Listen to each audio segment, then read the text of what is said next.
కారణం ఏమంటే శ్రీ లాల లింగమూర్తి గారి అమ్మతోడు అరుణ అనేటువంటి వచన కవితా సంపుటిని ఇప్పుడు మనం ఆవిష్కరించుకోబోతున్నాం అందరము కలిసి. అందుకని ఈ కార్యక్రమాన్ని ఇక్కడ ఏర్పాటు చేయడం జరిగింది.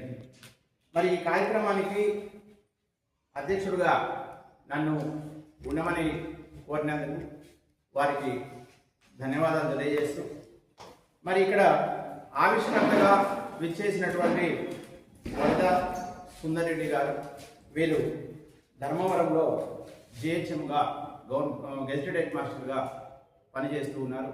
వారికి స్వాగతం పలుకుతున్నాను. అలాగే సమీక్షకులు, పుస్తకంలో ఏముంది, మనకు డిగ్రీలో మీరు ఫైనల్ ఇయర్ విద్యార్థులు కొంతమంది ఉన్నారు, పుస్తక సమీక్ష అని నేను త్వరలోనే మీకు ఆ పాఠం ముందు చెప్పబోతున్నాను. అందుకనే ఇప్పుడు మిమ్మల్ని పిలవడానికి కారణం అదే. పుస్తక సమీక్ష ఎలా చేస్తారు అనేది మీరు ప్రత్యక్షంగా ఇప్పుడు చూడబోతున్నారు.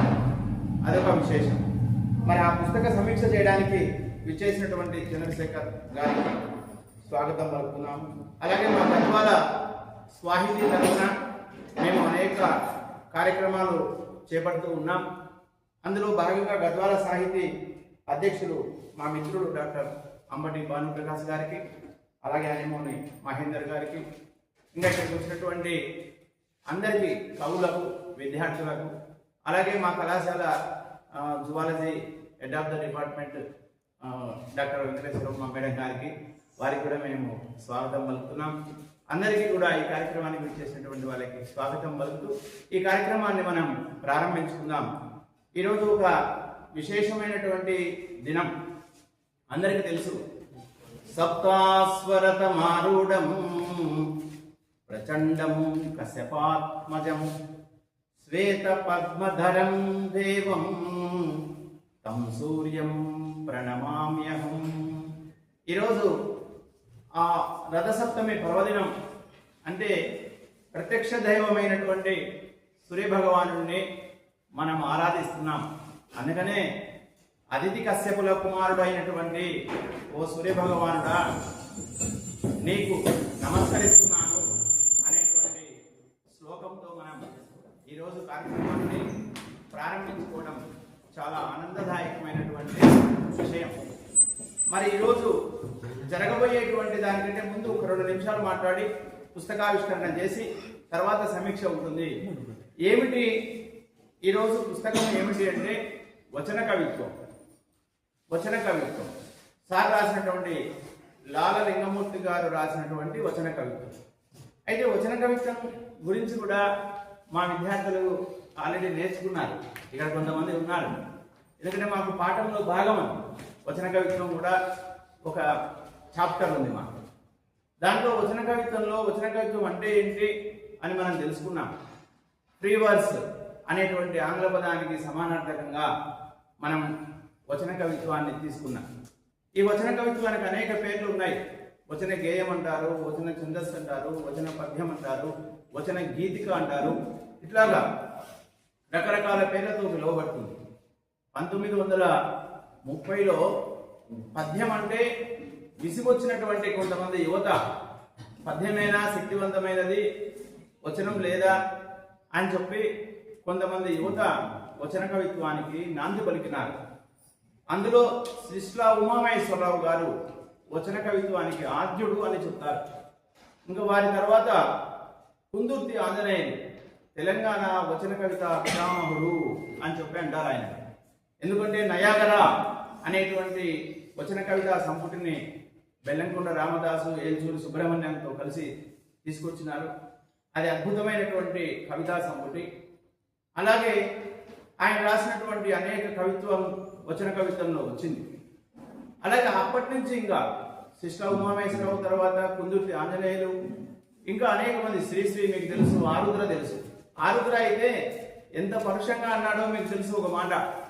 ఏమిటి ఆ మాట అంటే, ఆరుద్ర గారు అన్నది, పద్యాల నడుములను దుడ్డు కర్రలతో విరగదంతాను అన్నాడు.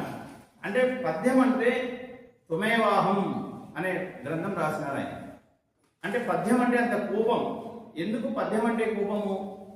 అప్పుడు యువ కవులకు అంటే దాంట్లో ఛందస్సు ఉంటుంది, అలంకారాలు ఉంటాయి, ఇవన్నీ కష్టం. అందుకనే శ్రీశ్రీ కూడా అన్నాడు, ఈ ఛందస్సు అనేటువంటి సంఖ్యల నుంచి తెంచిపడేయాలి కవిత్వాన్ని అని చెప్పి. అంటే అవి కఠినమైనటువంటివి, అందరికీ అర్థం కావు. వచనం అయితే అందరికీ అర్థమవుతుంది కదా, దీంట్లో నిబంధనలు ఉండవు. ఆ ఛందస్సు అనేటువంటివి, అలంకారాలు అనేటువంటివి, ఇట్లాంటివి యతిప్రాసలు అనేటువంటివి నియమాలు ఉండవు, సులభంగా రాసవేయచ్చు కదా. అందుకని ఆ విధంగా ఆరుద్ర అంత పరుషంగా అన్నాడు.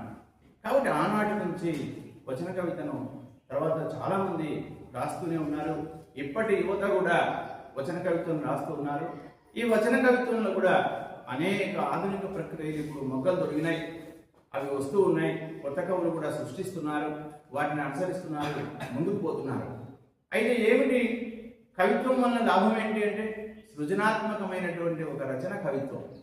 అంటే సమాజంలో మన ముందున్నటువంటి అనేక సంఘటనలను మనము ప్రజలకు తెలియజేయవలసిన అవసరం ఉంది.